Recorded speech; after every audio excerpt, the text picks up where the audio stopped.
Hello guys, this is Enka Shin, and today we're going to be talking about double attack, or forks, or whatever you call them. So double attacks are basically when you make a move and it makes two threats. So like maybe you can make a move and attack two pieces at once, or just make a move and make two threats. And a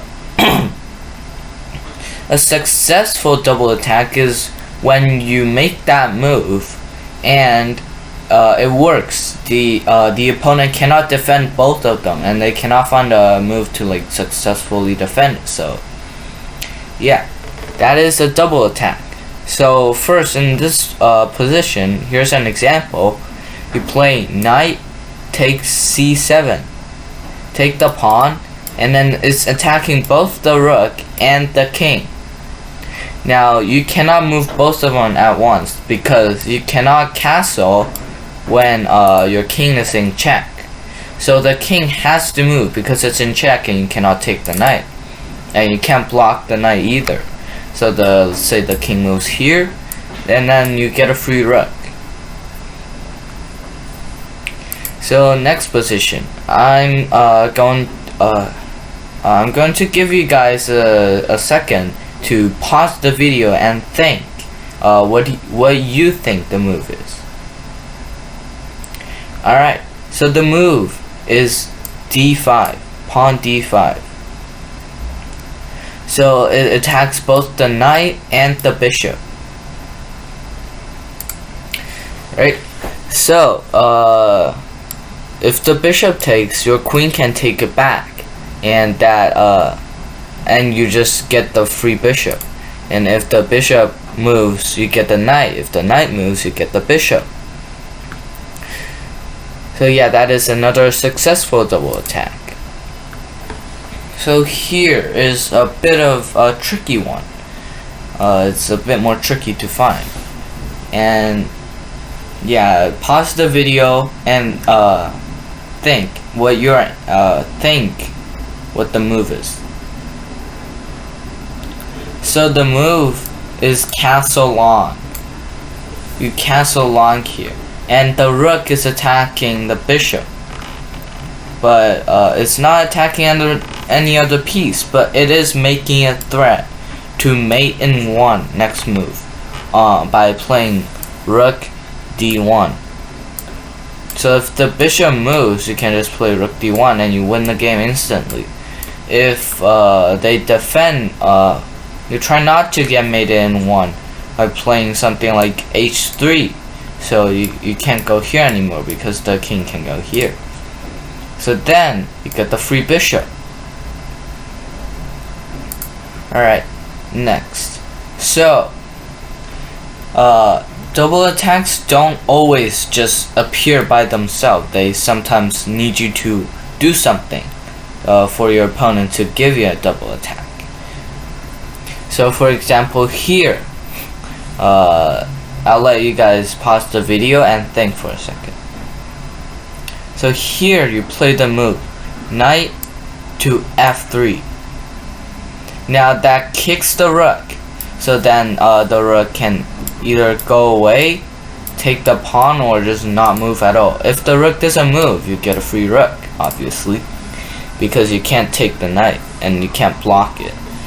And if the rook moves away, then your pawn can promote and become the queen, and then the rook and then the rook takes, and then your knight can take, and you get a free rook.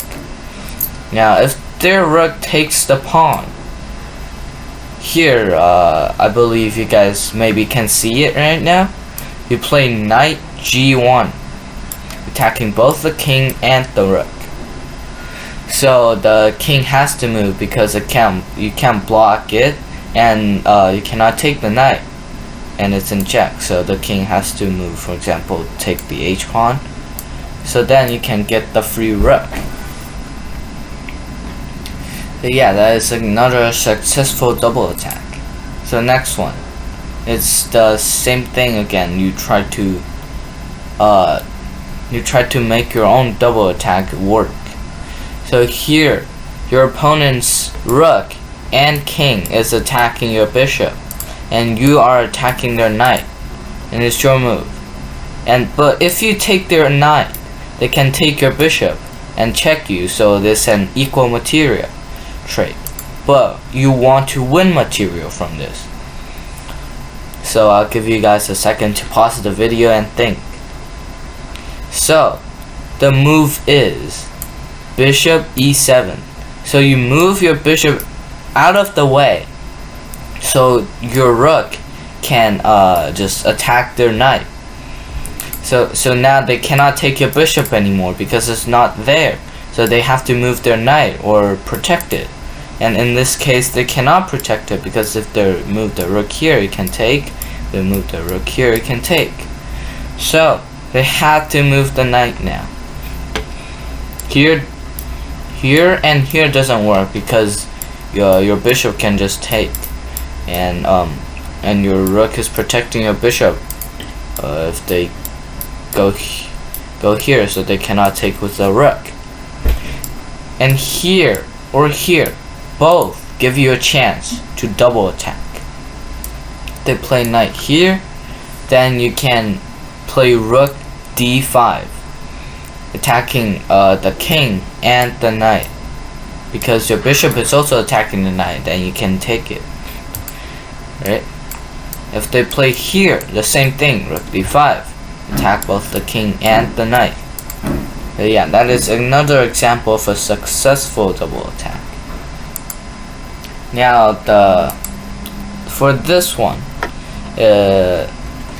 so in this position, your bishop is attacking their bishop and they're also attacking you, but they're both protected, and the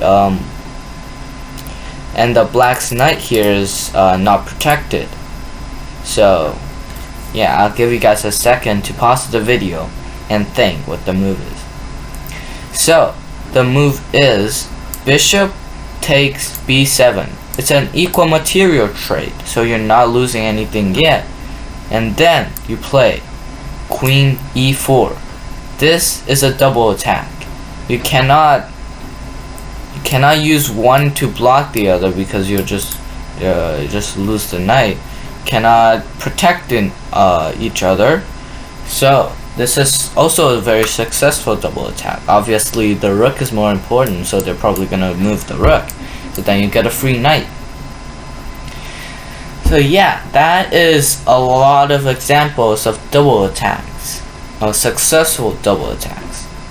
And that is all about double attacks. See you in the next video.